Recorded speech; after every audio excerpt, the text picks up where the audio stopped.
Good morning. आज बेटा हम इक्विवेलेंट मास के बारे में पढ़ेंगे। किसके बारे में पढ़ेंगे? Equivalent mass.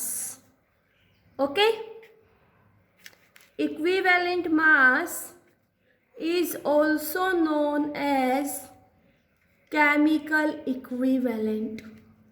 इक्विवेलेंट मास को ही हम बोलते हैं केमिकल इक्विवेलेंट। तो मैं तुम्हें बताऊंगी इक्विवेलेंट मास क्या होता है। तो equivalent mass of a substance is the mass which combine or displace 1.088 parts by mass of hydrogen या 8 parts by mass of oxygen या फिर 35.5 parts by mass of chlorine। तो इक्विवेलेंट मास क्या है बेटा? It is the mass of the substance which displace 1.008 parts by mass of hydrogen, 8 parts by mass of oxygen,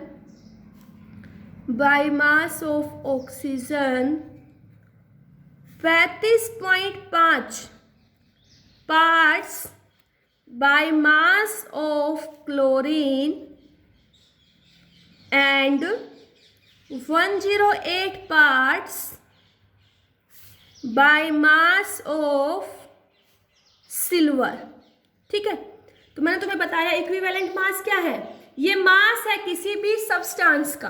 तो substance means बेटा element या compound जो डिस्प्लेस कर दे 1.088 parts by mass of hydrogen, 8 parts by mass of oxygen, 35.5 parts by mass of chlorine and 108 parts by mass of silver. Okay, when this equivalent mass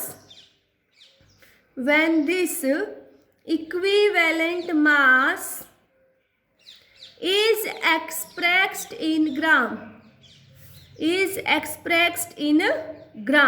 अगर हम equivalent mass को ग्राम में express करेंगे तो उसके लिए हम वर्ड यूज करेंगे बेटा ग्राम इक्विवेलेंट मास। क्या यूज करेंगे?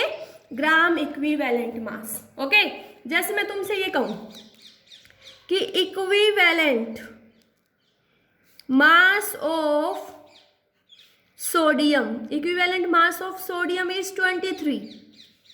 ठीक है, तो ये हमारा क्या हो गया? इक्विवेलेंट मास। लेकिन अगर मैं इसके लिए लिख दूं बेटा 23 ग्राम, क्या लिख दूं? 23 ग्राम। अब इस इक्विवेलेंट मास को हमने किस में रिप्रेजेंट कर दिया? ग्राम में। तो ये हमारा क्या कहलाएगा? इसको हम कहेंगे बेटा ग्राम इक्विवेलेंट मास। क्या कहेंगे? Gram equivalent mass. ओके, अब देखो, जैसे मैंने एक तो कहा CuO कंपाउंड, एक कहा Cu2O। अब तुम कहोगे मैडम यहाँ पे सेम एलिमेंट है। तो सेम एलिमेंट है, उसके बाद भी इनका इक्विवेलेंट मास अलग अलग आएगा। क्यों भाई? क्योंकि जो इक्विवेलेंट मास है, इक्विवेलेंट मास, ये इक्विवेलेंट मास हमारे किसके इक्वल आता है बेटा? Equivalent mass is equal to atomic mass divided by n factor. चाहे तुम n फैक्टर बोलो या वैलेंसी, एक ही बात है बेटा। ठीक है, इक्विवेलेंट मास क्या होता है? Atomic mass upon n factor. ठीक है, अब चाहे n फैक्टर बोलो या वैलेंसी। यहां देखो एलिमेंट सेम है, सेम एलिमेंट है तो इक्विवेलेंट मास क्या होना चाहिए? सेम होना चाहिए। लेकिन ऐसा होता नहीं है। क्यों? क्योंकि देखो बेटा CuO है, यहाँ पे ये कैसे डिसोशिएट होगा? Cu2 plus O2 minus. यहाँ पे इस कॉपर की वैलेंसी +2, ऑक्सीजन की -2। तो यहाँ से चाहे तुम बेटा वैलेंसी बोल लो या तुम n फैक्टर बोल लो, कितना आएगा? 2 आएगा। अब यहाँ पे हम क्या निकालेंगे? Equivalent mass of copper. तो इक्विवेलेंट मास ऑफ कॉपर क्या आएगा? मोलिकुलर मास या एटॉमिक मास ऑफ कॉपर। तो एटॉमिक मास ऑफ कॉपर कितना होता है? 63.5। अपॉन एन फैक्टर कितना है 2, कितना है 2। तो यहाँ से इसका इक्विवेलेंट मास कितना आया 31.75 gram. It is the equivalent mass of copper in CuO। Okay, अब हम इक्विवेलेंट मास निकालेंगे Cu2O का। यहाँ पे कॉपर कितने बेटा 2, तो कॉपर पे ऑक्सीडेशन स्टेट कितनी मानेंगे +1 सॉरी, ऑक्सीजन पे O2-। तो यहाँ पे इसका वैलेंसी क्या, वैलेंसी या एन फैक्टर कितना है बेटा 2 है, लेकिन यहाँ पे हम क्या निकालेंगे अब equivalent mass of copper. Equivalent mass of copper वो किसके इक्वल आएगा एटॉमिक मास ऑफ कॉपर, लेकिन यहाँ पर कॉपर कितने फ्रैगमेंट हैं 2, तो क्या लिखेंगे 2 × 63.5/2। तो इस केस में हमारा इक्विवेलेंट मास कितना आया 63.5, कितना आया 63.5। तो इक्विवेलेंट मास सेम सब्सटेंस का अलग अलग कंडीशंस में अलग अलग हो सकता है। ओके, अब मैं तुम्हें पढ़ाऊंगी बेटा रिलेशन बिटवीन, वैसे मैंने फॉर्मूला तुम्हें पहले ही बता दिया, relation between atomic mass, equivalent mass and valency. Relation between atomic mass, equivalent mass and valency. तो क्या रिलेशन बताया था बेटा, जो इक्विवेलेंट मास होगा, क्या इक्विवेलेंट मास। तो इक्विवेलेंट मास क्या होता है बेटा, equivalent mass is equal to atomic mass of the species divided by valency. तो यहां से ये हमारा क्या आ जाएगा इक्विवेलेंट मास। ओके, तो इक्विवेलेंट मास कैसे निकालोगे, एटॉमिक मास अपॉन वैलेंसी। ठीक है, अब देखो बेटा अलग अलग मेथड्स अप्लाई किए जाते हैं to find the equivalent mass of element. ठीक है, तो अभी मैंने तुम्हें इक्विवेलेंट मास की डेफिनेशन बताई। तो equivalent mass of a substance क्या था, it is the mass of a substance which displace directly और indirectly 1.008 gram of hydrogen, 8 parts by mass of oxygen, 35.5 parts by mass of chlorine and 108 gram of silver. तो यहाँ पे हम बेटा कहेंगे following methods are used for determination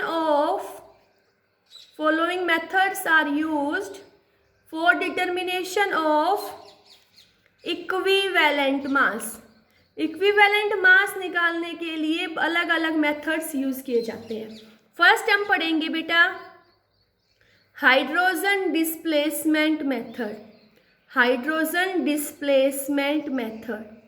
ठीक है, ये मेथड कब अप्लाई होगा, this method is used for those element which can evolve hydrogen gas when reacts with acid। बेटा हमें पता है, देखो तब मेटल है, मेटल क्या होगा, कोई भी एलिमेंट वो रिएक्ट करेगा किसके साथ, एसिड के साथ। तो यहां से क्या मिलता है हमें, मेटल का साल्ट प्लस हाइड्रोजन गैस। ठीक है, अब हम इस हाइड्रोजन गैस से क्या करेंगे, इक्विवेलेंट मास निकालेंगे, किसका, एलिमेंट का। ओके, तो यहां देखो हाइड्रोजन डिस्प्लेस मेथड कब यूज होगा, this method is used for those elements which can evolve hydrogen gas from acid. Okay, तो यहां देखो बेटा हम क्या फॉर्मूला यूज करेंगे, फॉर्मूला हमारे पास आएगा mass of element divided by mass of hydrogen is equal to E/1। Mass of element upon mass of hydrogen is equal to E/m। 1 क्यों लिया बेटा, क्योंकि कितना पार्ट्स डिस्प्लेस करती है 1.008। ओके, तो यहां से हम E क्या है हमारा, इक्विवेलेंट मास। क्या है, इक्विवेलेंट मास। तो इक्विवेलेंट मास किसके इक्वल आएगा बेटा, देखो मास of element into 1.008 upon mass of hydrogen. ठीक है, अब क्वेश्चन में हमें मास नहीं दिया, वॉल्यूम दे दिया, हाइड्रोजन इतना डिस्प्लेस कर रही है ml में। ध्यान से सुनो, क्वेश्चन में हमें मास नहीं दिया, क्या दे दिया, volume. Okay, means in question volume of hydrogen displaced is given, volume of hydrogen displaced at STP condition, ये हमें दे दिया। और बेटा हमें पता है जो डेंसिटी होती है हाइड्रोजन की, density of hydrogen at STP condition is 0.00009।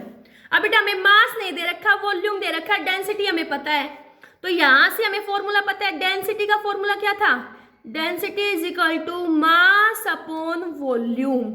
तो यहाँ मास ऑफ हाइड्रोजन की जगह हम क्या लिख देंगे, density of hydrogen into volume of hydrogen displaced. तो यहाँ देखो ये फॉर्मूला हमारे पास क्या आ जाएगा, ये आएगा equivalent mass, equivalent mass is equal to mass of element.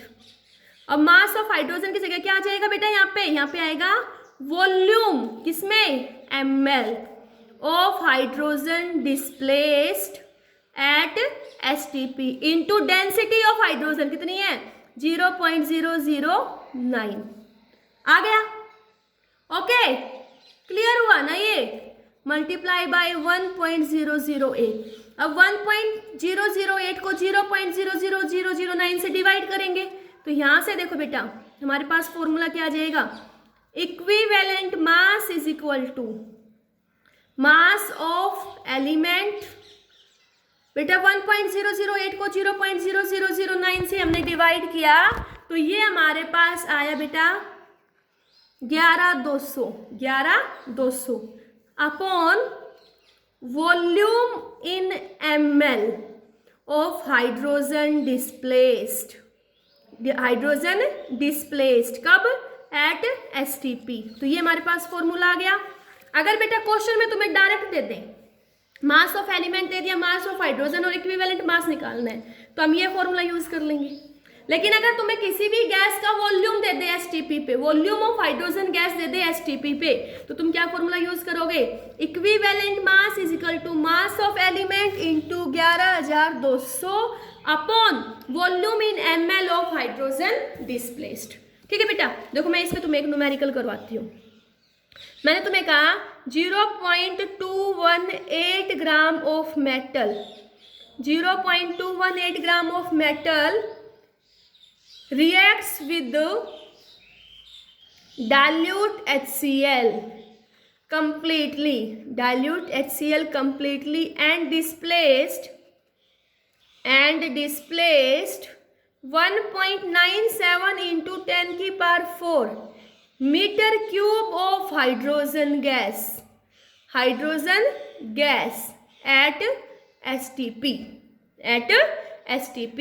Calculate the equivalent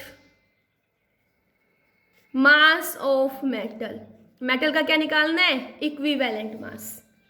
ठीक है बेटा, तो अब यहां देखो तुम्हें क्या दिया हुआ है, 0.218 ग्राम ऑफ मेटल। तो ये क्या हो गया बेटा, मास ऑफ मेटल।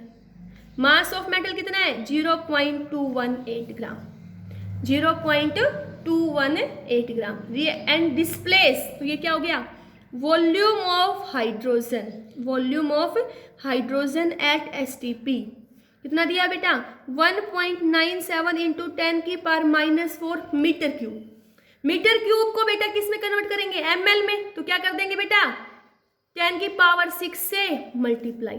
तो यहाँ पे तुम्हारे पास वॉल्यूम कितना आ जाएगा, यहाँ से वॉल्यूम आएगा तुम्हारे पास 197 ml, वॉल्यूम आ गया। और अब हमें क्या निकालना है, calculate the equivalent mass of metal. अभी मैंने तुम्हें बताया था अगर वॉल्यूम दे दे हाइड्रोजन गैस का एसटीपी पे, वॉल्यूम दे दे हाइड्रोजन गैस का एसटीपी पे, तो डायरेक्ट ये फॉर्मूला यूज करोगे। क्या निकालना है बेटा, हमें इक्विवेलेंट मास निकालना है। तो इक्विवेलेंट मास किसके इक्वल आएगा, मास ऑफ एलिमेंट का कितना मास दे रखा है, 0.218 इंटू 11200, 11,000 पॉइंट है बेटा ये 11,200।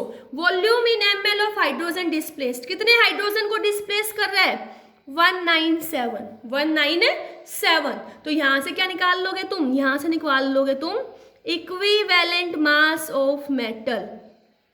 इक्विवेलेंट मास ऑफ मेटल जो हमारा कितना आएगा? 12.39। इक्विवेलेंट मास कितना आ गया?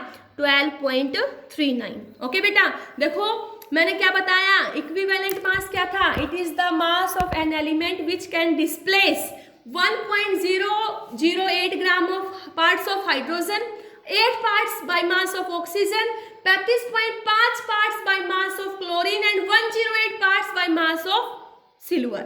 ठीक है, तो सबसे पहले हाइड्रोजन डिस्प्लेसमेंट पढ़ा हमने, एक ही मेथड पढ़ा है अभी मैंने तुम्हें, सिर्फ हाइड्रोजन डिस्प्लेसमेंट मेथड। तो यहाँ पे हमारा फॉर्मूला क्या है? Mass of element upon mass of hydrogen is equal to E upon 1.008। अगर हमें मास नहीं दिया, वॉल्यूम दे दिया हाइड्रोजन गैस का एसटीपी पे, तो हमें डेंसिटी पता है हाइड्रोजन की 0.0009। तो density is equal to mass upon volume. तो यहाँ मास की जगह हम क्या लिख देंगे बेटा? Volume of hydrogen displaced into density. तो हमारे पास फॉर्मूला क्या आ गया? Equivalent mass is equal to mass of element into 1.008 upon volume of hydrogen displaced into 0.009। अब इन दोनों को डिवाइड किया तो क्या आ जाएगा? 11,200। प्रेजेंट क्वेश्चन में हमें मास दे रखा था मेटल का, और हमें क्या दे रखा था? Volume of hydrogen gas at STP, और किसमें? ml में। तो अभी मैंने तुम्हें बताया अगर हमें मास ऑफ हाइड्रोजन गैस दे दे और वॉल्यूम दे दे किसका? हाइड्रोजन का एसटीपी पे, तो इक्विवेलेंट मास का फॉर्मूला क्या था? Mass of element into 11,200 divided by volume of hydrogen displaced at STP. और वॉल्यूम किस में होना चाहिए बेटा? Volume is in ml। Okay, clear हुआ ये? इससे नेक्स्ट बेटा हम नेक्स्ट लेक्चर में पढ़ेंगे। ओके, ध्यान से पढ़ना इसको, न्यूमेरिकल्स में ये टॉपिक बहुत बार यूज होगा। Thank you.